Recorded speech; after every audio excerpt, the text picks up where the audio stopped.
Bonjour à tous. Aujourd'hui, j'ai la chance et le privilège d'être avec M. Patrick Nzei. Bonjour, M. Patrick. Oui, bonjour, mademoiselle Dorcas Kabea. M. Patrick est donc licencié en sciences politiques et administratives de l'Université de Kinshasa, édition 2012. Il est publiciste et politique congolais et fut l'ancien conseiller politique du vice-premier ministre de la Reconstruction 2012. En même temps fonctionnaire à l'administration centrale de petites et moyennes entreprises. Et présentement, il est leader d'un parti politique qui est les démocrates nationalistes. Monsieur Patrick, pouvez-vous vous présenter une fois de plus à notre audience? Oui, évidemment, vous avez tout dit. Donc, je dispose d'une licence en sciences politiques et administratives 2012 où je suis sorti le mieux classé de ma promotion. Et bien avant, pendant mon parcours en tant qu'étudiant, j'ai été conseiller à la vice-primature de la reconstruction du vice-premier ministre Émile Bongeli. Et au-delà de cela, actuellement, je suis affecté comme fonctionnaire à l'administration centrale des petites et moyennes entreprises. D'accord. Bon, aujourd'hui, j'ai fait donc le choix de vous interviewer sur un sujet passionné et qui est de l'actualité. Ouais. C'est la nomination du Premier ministre. Ouais. Parmi mes questions, la première, quelle est votre analyse par rapport à cette nomination? Oui, donc la position du parti LDN ne fléchit pas. Depuis que le président de la République avait annoncé les consultations en vue de recomposer la majorité parlementaire en cours des législatures, l'on avait cessé de marteler sur le fait et de la nécessité de ne pas toucher au contrat social du peuple congolais, génitaire de la Troisième République. Mais cela n'a pas été le cas parce que l'Union sacrée pour la nation a fait recours à des procédés ou mécanismes totalitaires. Aujourd'hui, le gouvernement Sama Lukonde, qui devra être publié le prochain jour, va succéder au gouvernement Ilunkamba, qui a été censuré par l'Assemblée nationale sous un bureau provisoire, or qui n'en avait ni qualité ni la compétence. Donc, à ces jours, nous pensons pour nous que nous ne sommes pas concernés par cette nomination, nous les démocrates nationalistes, parce que le processus ayant abouti à cette fin a été vicié. Donc voilà ce que je peux dire pour le moment. Le contrat social du peuple congolais a été rompu et pour nous les démocrates nationalistes, nous estimons que l'application de l'article 64 de la Constitution s'impose. D'accord, M. Patrick. Si je comprends bien, vous avez en quelque sorte une contradiction par rapport à cette nomination. Vous n'êtes pas d'accord à cette nouvelle nomination? Oui, nous ne sommes pas d'accord déjà du fait de cette idée de vouloir recomposer la majorité en cours de législature. Parce que nous estimons que c'est une volonté délibérée de vouloir piétiner sur la Constitution et les lois de la République. Donc nous avons vu des députés élus sur la liste des partis et regroupements qui avaient déclaré leur appartenance à une majorité bien précise en début de législature, changer et quitter pour faire une nouvelle déclaration en cours de législature à une nouvelle majorité Union sacrée pour la nation. Donc, pour nous, nous estimons que c'est une attitude délibérée qui va à violer le contrat social du peuple congolais, qui va piétiner sur la Constitution, notamment les dispositions du dernier alinéa de l'article 10, qui stipule que tout député ou sénateur qui quitte son parti en cours de législature est réputé démissionnaire. Donc il doit perdre son siège. Okay. Donc voilà pourquoi nous ne pouvons pas cautionner cette forfaiture et cette barbarie juridique. Voilà. Ok. Merci beaucoup. Et en faisant une petite rétrospection de notre pays, d'où nous venons, l'histoire de la République démocratique du Congo. Oui. Les anciens premiers ministres ont promis au peuple congolais de rendre leur vie sociale stable. Et en fin de compte, nous constatons que ces premiers ministres ont capoté, ils n'ont rien fait par rapport à leurs promesses.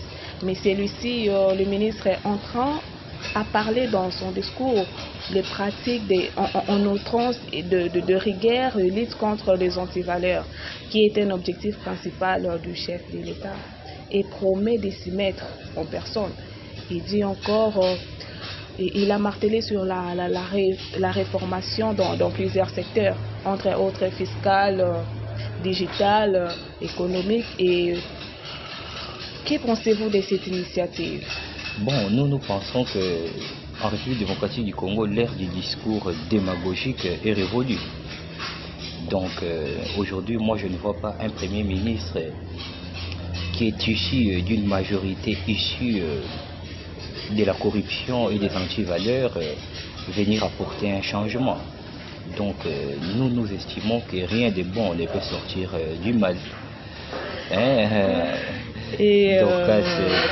Donc rien de bon pour nous ne sortira du mal. Donc le Premier ministre n'a qu'à garder sa langue dans la poche et que le peuple congolais puisse les juger à l'action, quand bien même que nous, FDN, nous ne sommes pas concernés en cela. Donc ce sont des discours, tous avaient les mêmes discours, mais c'est la fin qui justifie les moyens. Donc voilà. Donc par rapport à la lecture que vous venez de faire, donc celui-ci n'atteindra pas son apogée durant son mandat, c'est ça? Bon, c'est pourquoi j'ai dit, donc il faudra les juger à l'œuvre. Okay. Donc, mais lorsque les prémices sont fausses, on ne peut que s'attendre à une conclusion ou des conclusions qui soient fausses. Donc nous estimons que le contexte, le procédé par lesquels il a été investi ou désigné sont viciés et faussés en amont et que rien ne peut sortir de bon en aval. D'accord.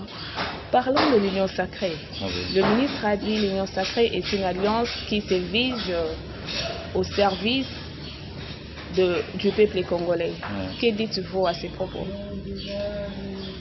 Bon, mais je n'ai jamais vu une idéologie politique qui puisse être conçue, être mise sur la place publique et qui va dire le contraire. Donc, tout discours politique a pour finalité la population. C'est la population qui doit se trouver, qui doit se retrouver. Mais cette finalité doit être jugée dans l'action.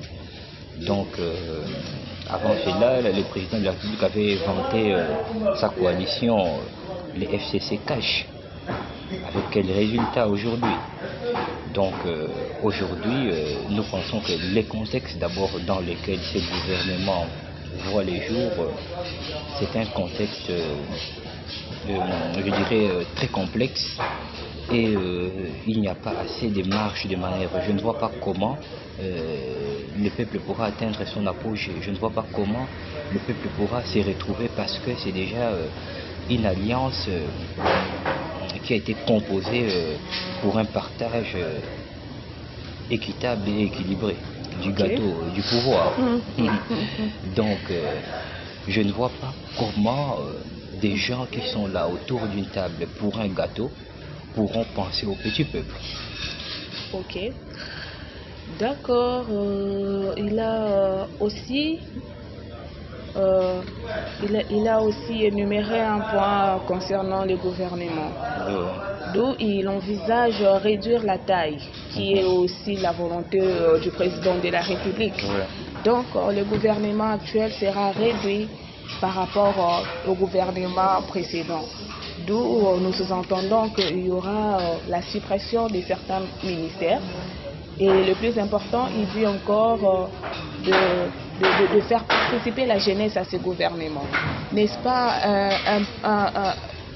un pas de plus pour la jeunesse congolaise? Et en même temps un avantage par la nation RDCienne. Quelle est votre approche par rapport à ces... J'estime d'abord que Monsieur le Premier ministre, lui, il a été nommé, mais c'est dans un contexte de conciliabule politique. Donc je ne vois pas tous ces politiques qui ont rejoint l'Union sacrée hier pour le partage du gâteau, qu'ils ne puissent pas se retrouver et que son gouvernement ne soit investi à l'Assemblée nationale. Okay. Donc je pense que c'est encore là démagogique. Ça sera un gouvernement budgétivore. L'on peut réduire la taille d'un gouvernement, mais mais que ces derniers demeurent plus budgétivores d'ailleurs qu'un gouvernement qui avait une taille assez plus importante que son gouvernement. Donc aujourd'hui, la taille, certainement que ça importe, oui, mais ce que nous voulons, ce que nous refusons, c'est la barbarie dans la gestion des finances publiques, c'est la barbarie dans les gangstérismes financiers. C'est ce que nous redoutons le plus. Donc aujourd'hui, le contexte déjà de la création de cette union sacrée ne pourra pas ici, en tant que prospectiviste, arriver à être l'heureux du fait et avouer ici que le gouvernement sera d'un gouvernement avec une taille minime. Oui, on pourra éliminer certains ministères pour la forme, pour faire voir à la population, oui, c'est bien, mais il ne faudra pas que ça soit budgétivore. Et il ne faudra pas aussi que ça puisse être des simples effets d'annonce. Donc nous les attendons à l'œuvre, nous attendons la composition de cette équipe et nous verrons effectivement ce qui va se passer. Et aussi nous faisons savoir que c'est un gouvernement qui sera fragile parce que ça sera un gouvernement très hétérogène, ça ne sera pas homogène, ça ne va pas répondre à une ligne politique ou de conduite bien tracée. Et nous estimons que c'est d'ailleurs une majorité achetée, instable, qui pourra toujours basculer d'un moment à l'autre. Et donc déjà à cette session de mars, il y a plusieurs rebondissements. Ne vous en faites pas. Donc voilà ce que je pourrais dire à ce niveau. Et ce gouvernement-là a plusieurs épreuves avant son entrée en vigueur. Il y a notamment le vote d'investiture ou de confiance qui devrait intervenir à la majorité absolue au niveau de l'Assemblée nationale. D'accord, M. Patrick. Puis, est-ce que vous pouvez au moins accorder la chance à ces ministres qui envisagent booster la République démocratique du Congo d'une manière à l'autre durant son mandat?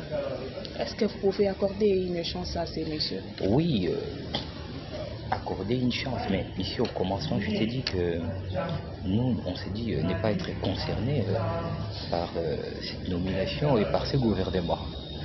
Donc donner la chance, oui, mais il n'y a aucun parent qui peut ne pas donner la chance à son fils ou à sa fille. Donc la République démocratique du Congo, c'est notre pays. Quand bien même qu'ils ont bafoué les règles, nous appelons à l'application de l'article 64. Parce que nous estimons que l'Union sacrée, c'est un groupe d'individus qui a pris le pouvoir par la force et qui est en train de l'exercer en violation de la Constitution. Donc voilà ce que je pourrais dire à ce niveau. Donc nous appelons le peuple congolais à résister, c'est un devoir constitutionnel. Donc au terme de l'article 64, nous appelons à faire barrage, à faire échec justement à ces groupes d'individus qui a pris le pouvoir par la force, rompant ainsi le contrat social du peuple congolais, piétinant ainsi la Constitution. Monsieur Patrick, nous tous nous sommes congolais. Oui. D'où pourquoi ne pas participer à l'idée à la vision du chef de l'État? Si vous avez des bonnes convictions, vous avez des objectifs, pourquoi ne pas adhérer aussi à l'Union sacrée afin de participer à cet Congo nouveau que nous voulons expérimenter? Bon, nous sommes un parti des démocrates, les démocrates nationalistes, quand bien même que nous n'avions pas battu campagne pour le président de la République, Félix Tshisekedi, nous étions du côté d'Emmanuel Ramazani Shadari en 2018. Mais au lendemain dès son élection, j'ai été l'un des premiers politiques à avoir lui adressé des félicitations, n'est-ce pas, dans une tribune que j'avais signée à l'Agence congolaise de presse. Je pense que la CENI avait publié les résultats les 10, les 11, je l'ai fait. Donc, je suis un démocrate, je me suis plié et j'ai reconnu cette victoire. Pendant que l'Amoka était là, en train de chanter ici à gauche et à droite. Mais aujourd'hui, lorsque nous constatons qu'il y a des dérives autoritaires qui s'installent, nous devons aussi préserver ces dons. Nous nous sommes engagés. C'est ces contrats sociaux du peuple congolais génitaire de la Troisième République. Donc, lorsque nous voyons que c'est une initiative qui a été montée en contradiction ou en marche du contrat social du peuple congolais, du pacte démocratique, donc nous, en tant que des démocrates, nous ne pouvons pas cautionner cela. Et donc voilà, nous n'avons pas un problème personnel avec l'Union sacrée, mais à ces jours aussi, pour revenir un peu à la nomination de Samalou Condé, c'est aussi, je dirais, une leçon que devraient tirer les gens d'ensemble et du MLC.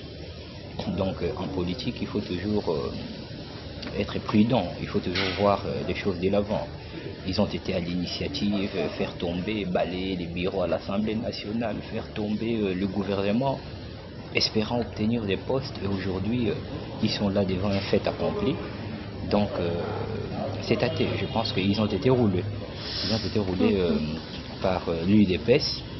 C'était prévisible et nous les avions en son temps rappelé. Donc voilà. D'accord, M. Patrick, très heureuse de vous interviewer.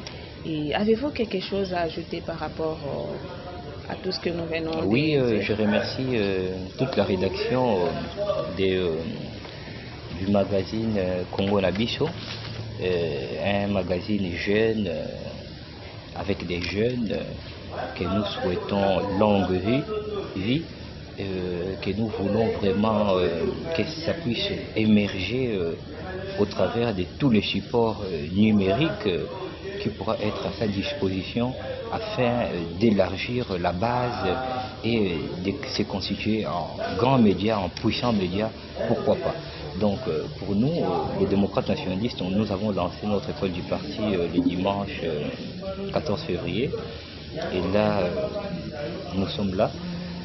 Les formations vont quitter maintenant l'étape de seule la ville de Kinshasa pour être délocalisées au niveau de nos différentes fédérations au travers les 26 provinces de la RDC. Donc l'objectif, c'est la conquête pour 2023 et c'est de créer cette nouvelle classe politique qui devra venir mettre fin à cette bande de vagabonds politiques qui n'arrivent pas à s'assumer et à respecter leurs positions. Voilà.